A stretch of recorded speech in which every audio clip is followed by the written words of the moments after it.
On December 15, 1999, in Great Falls, Montana, Detective Bill Bellucci executed a search warrant on the home of Nathaniel Barjona.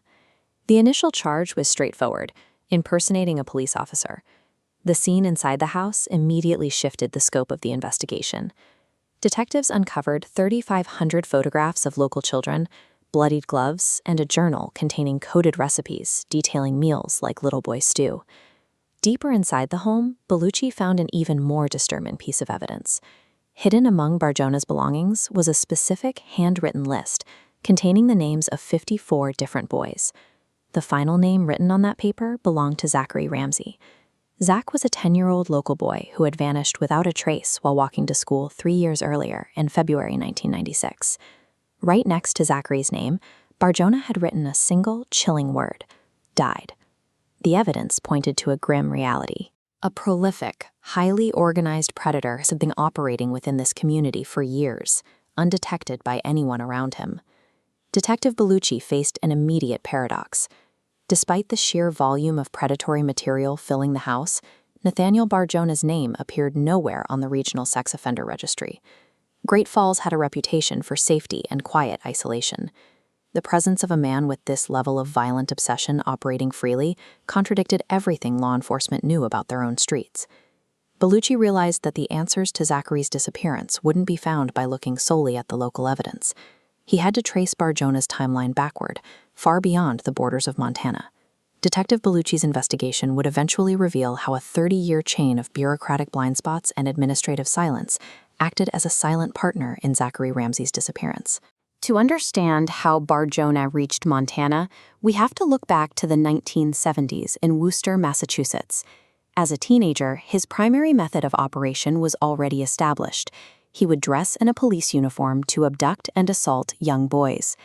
In 1975, he was arrested for a brutal abduction that left a victim in critical condition. He was placed on probation. However, when he was arrested again shortly after for another assault in neighboring Connecticut, the interagency paperwork fragmented.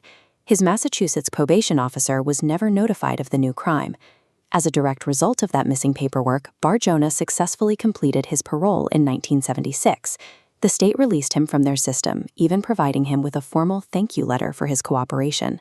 Free to offend again, his violence escalated sharply. In 1977, he merely killed another boy in Massachusetts, resulting in his indefinite commitment to Bridgewater State Hospital, a facility for sexually dangerous offenders.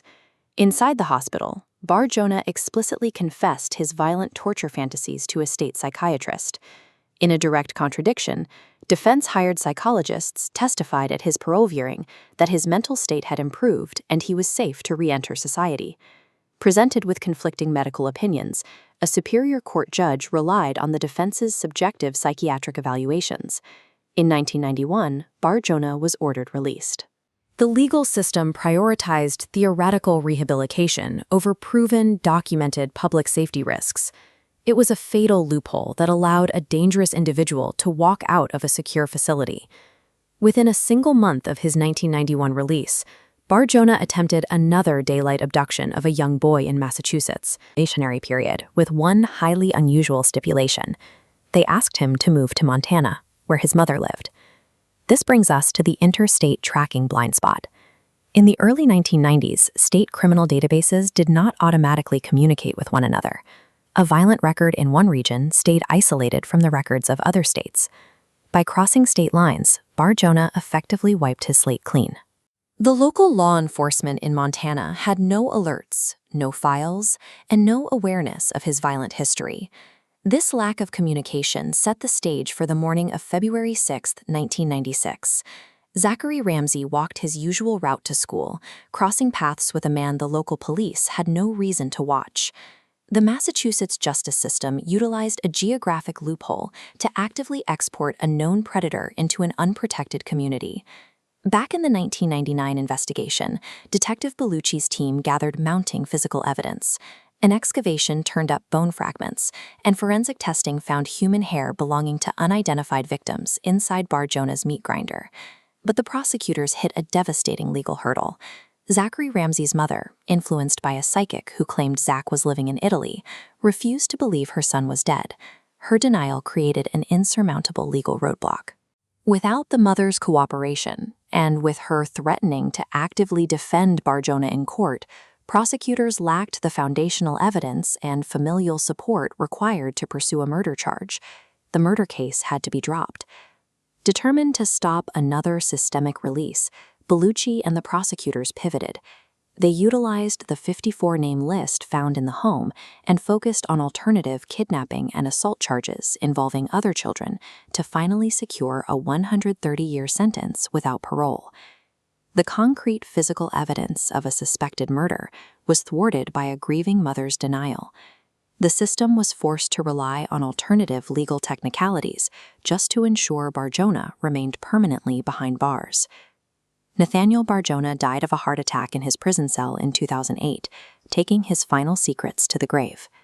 3 years later, in 2011, Zachary Ramsey was legally declared dead. Barjona's crimes were his own, but his 3-decade timeline of abuse was enabled by the fractured bureaucracy of the American justice system. Paperwork errors, subjective medical evaluations, and silent state borders kept him free. Have we truly modernized and closed these interstate and psychiatric communication loopholes? Or are modern predators currently exploiting these exact same cracks to evade detection? The Barjona case leaves behind a stark reality: a justice system that fails to communicate its own